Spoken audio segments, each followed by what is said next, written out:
départ, la copropriété était prévue pour des personnes qui avaient les moyens qui venaient habiter ici. Depuis 1975, Grigny 2 a beaucoup changé. C'est plus Grigny 2 que j'ai connu.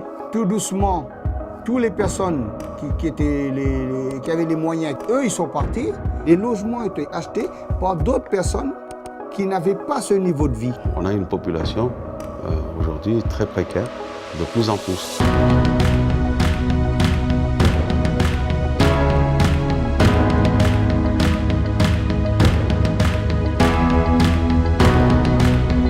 Moi, ce qui me frappe le plus, c'est à la fois le professionnalisme de nos gardiens, du responsable de poubelle, de la dame qui fait le ménage, toujours souriante, c'est vraiment incroyable. Bon.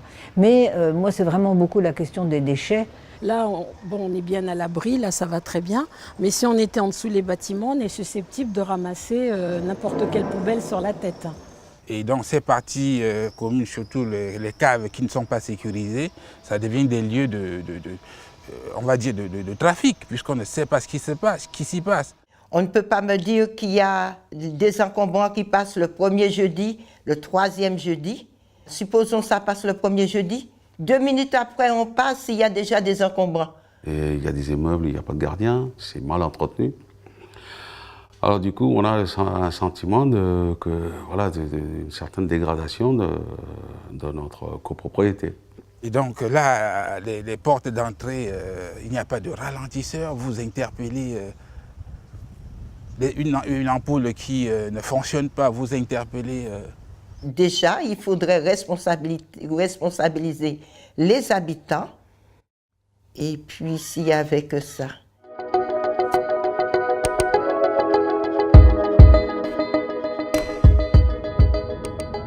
On partage effectivement le diagnostic qui est posé par les habitants. Grigny 2 est rentrée depuis plusieurs années dans un cercle vicieux. Elle cumule des difficultés financières. Les difficultés quotidiennes se traduisent pour les habitants par des conditions de vie insupportables qui ont justifié la création d'une opération d'intérêt national. Donc c'est une opération qui est portée par l'État et qui permet d'intervenir avec des moyens exceptionnels, à la fois humains et financiers, pour traiter tout à la fois les différents sujets de difficultés qui gangrènent aujourd'hui la copropriété Grigny 2.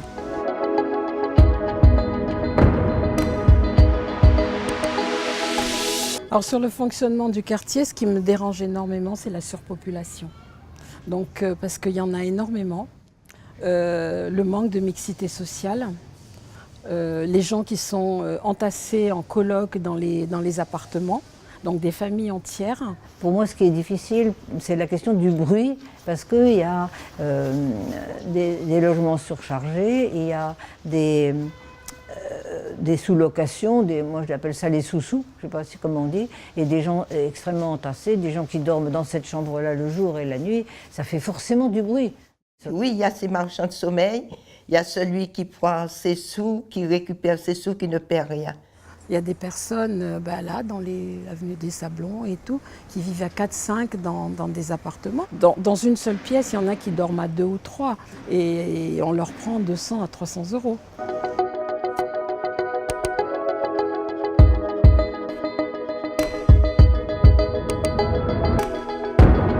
Les études qui ont été menées en 2015 ont montré qu'il y avait une problématique importante de suroccupation. De mémoire, on est sur 22% des locataires qui sont en situation de suroccupation. Et un des premiers leviers d'action de l'ORCOD, c'est d'empêcher l'arrivée de nouveaux marchands de sommeil en intervenant sur les saisies immobilières. Et l'EPF intervient en prévention, en achetant et du coup en empêchant l'arrivée de marchands de sommeil dans la copropriété. Le deuxième levier dont on dispose et qui est un levier de droit commun, mais que la création de cette opération d'intérêt national permet d'amplifier, c'est une mobilisation plus importante des services de l'Agence régionale de santé, l'ARS, du ministère de la Justice, et tout ça en lien avec les services de la ville qui restent compétents en matière de lutte contre l'habitat indigne et de lutte contre les marchands de sommeil.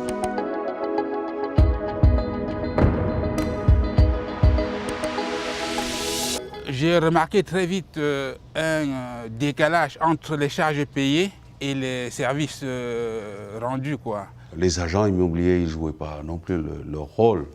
Ils vendaient très facilement à des gens qui n'avaient pas les moyens, pas un sou. Mais on leur permettait qu'ils obtiennent leur crédit à 110%, 120%. Les gens, ils ne pouvaient plus assumer de payer leurs charges. Pourquoi on ne fait pas des travaux dans les immeubles? Mais ce n'est pas qu'on ne fait pas les travaux dans les immeubles. On a même du mal à payer les charges normales, le gaz, l'électricité, l'eau, l'ascenseur. Mais si on n'arrive pas, et toutes les entreprises qui travaillent avec nous au niveau d'espace vert, tout ça, si on n'arrive pas à payer ça chaque mois. C'est les syndics qui s'occupaient de nous qui ne payaient pas. Nous, on paye bien nos charges, mais eux, ils ne payaient pas. Et ça fait après, ça s'est accumulé à avoir des grosses dettes. Et au final, on est passé en justice et qu'on est maintenant géré par un médiateur judiciaire. Maintenant, c'est des appels de fonds. Le trimestre d'avant, nous, on a payé 1 000 € d'appels de fonds. C'est énorme pour là où on habite. Pendant 1 an sans lumière, 6 mois sans eau chaude, c'est qu'il y avait bien des choses qui n'allaient pas. Et donc, on attend aussi et ça c'est important, une forme de transparence, vraiment dans la gestion.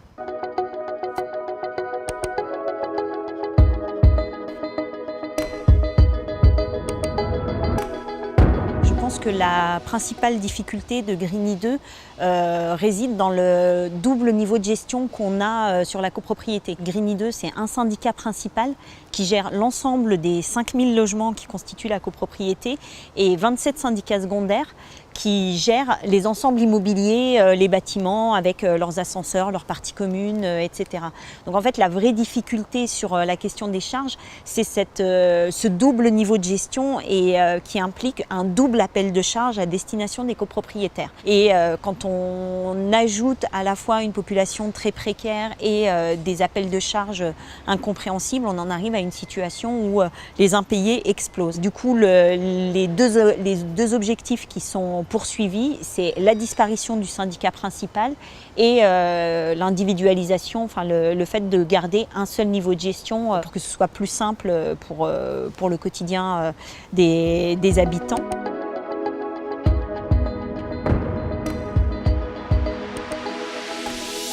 Ce qui me frappe aussi beaucoup, c'est le nombre de gens qui partent, qui rêvent d'avoir une maison à la Grande Borne parce qu'il y a une pièce de plus ou je sais pas quoi, et qui partent. Je m'étais inscrite à une liste ici justement à l'association Solia et la semaine dernière, il y a Grand Paris qui m'a appelé pour venir estimer mon appartement et pour me racheter mon appartement. Ça fait 2 ans que mon appartement il est en vente et j'ai aucune visite. Et mon appartement il est à 60 000 €. Je connais des gens, ils ont baissé les bras, ils veulent vendre et partir ailleurs. Mais partir où? Avec quels moyens?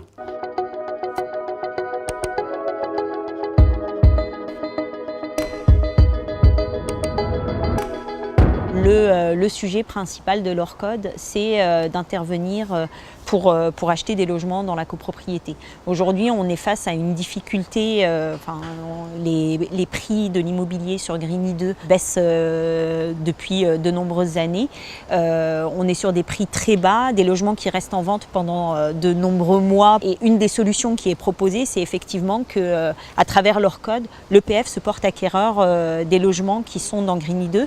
Donc aujourd'hui, on a 2 cibles principales. On a un quartier, un secteur sur Couflavoisier qui cumule beaucoup de difficultés et sur lequel notre intervention va se concentrer. Et après, notre deuxième cible, c'est les copropriétaires endettés qui sont très en difficulté et où là, effectivement, la vocation de l'EPF, c'est de proposer à ces copropriétaires une solution.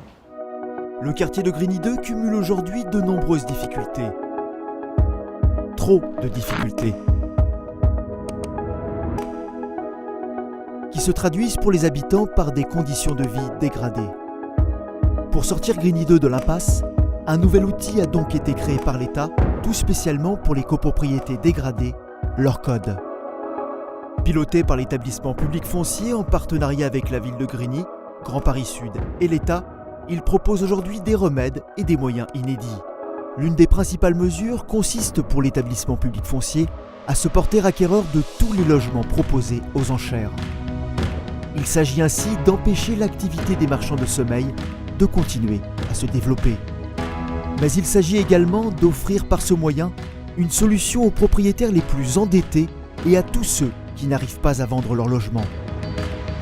Priorité sera donnée aux secteurs les plus dégradés et aux propriétaires les plus en difficulté. Pour simplifier la gestion de la copropriété, l'un des objectifs inscrits dans le plan de sauvegarde de 2014 est de faire disparaître le syndicat principal. Cela suppose dans un premier temps d'assainir la situation financière. Sa suppression serait également, à terme, une source d'économie. À la place, 27 syndicats à taille humaine, indépendants, deviendront gestionnaires d'ensemble d'immeubles. Un accompagnement adapté à la situation de chaque immeuble sera alors proposé. L'opération est aujourd'hui lancée et va durer plusieurs années. À chacun maintenant de se mobiliser pour son succès. Moi personnellement, j'essaye d'y croire, mais il faut que ça avance. Grigny 2, c'est des beaux bâtis. Près d'un lac, c'est pas moi, le cadre est agréable. La gare n'est pas loin. Je ne dirais pas quand même c'est trop tard, leur code c'est bien pour nous.